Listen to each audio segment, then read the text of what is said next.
Hello সবাইকে। ১ বছরের বাচ্চার জন্য পুষ্টিকর আর হেলদি খাবার নিয়ে চিন্তায় আছেন? আজকে বেবি কর্নার থেকে আপনাদের দেখাবো আমার বাচ্চার জন্য অর্ডার করা দারুণ কিছু হেলদি ফুড আইটেম, যা আমি হাতে পেয়ে খুবই খুশি। প্রোডাক্ট ডেলিভারি ওরা খুব কম সময়ের মধ্যেই দিয়েছে এবং প্যাকেজিং দারুণ ছিল। আমি আমার বাচ্চার সামনেই ওর রিয়াকশন দেখার জন্য ওর ফুডই ওপেন করছিলাম। অর্গানিক ওটস ১ বছরের বাচ্চার জন্য সকাল কিংবা বিকেলে নাস্তার জন্য ওটস দারুণ। এটি হজম করা সহজ এবং বাচ্চার এনার্জি বাড়াতে সাহায্য করে। ইদানিং মার্কেটে অনেক ডুপ্লিকেট বের হয়েছে, তো আপনারা অবশ্যই ভরসার কোনো জায়গা থেকে আপনাদের সোনামণিদের জন্য নেয়ার চেষ্টা করবেন। ম্যাকারনি বাচ্চারা একটু বড় হলে চিবিয়ে খেতে পছন্দ করে। এই ম্যাকারনি দিয়ে হালকা মশলা এবং সবজি দিয়ে সুস্বাদু পাস্তা বানিয়ে দেয়া যাবে, যা বাচ্চারা বেশ মজা করে খাবে। আমার বাচ্চার যেহেতু ১ বছর বয়স, এগুলো ওর জন্য পারফেক্ট ফুড ছিল।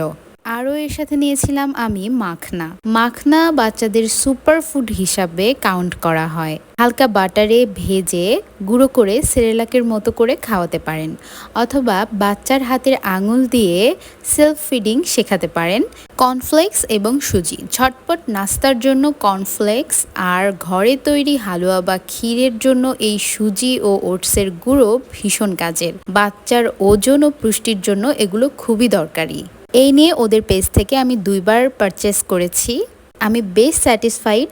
আর হ্যাঁ, সব খাবারের সাথে একটু ভালো ফ্যাট যোগ করতে আমি আমুল বাটার নিয়েছিলাম। বাচ্চার খিচুড়ি, সুজি বা মাখনা ভাজায় অল্প বাটার দিলে স্বাদ ও পুষ্টি দুটোই বাড়ে। আশা করি আপনারাও পারচেস করে দেখতে পারেন। Thanks for watching.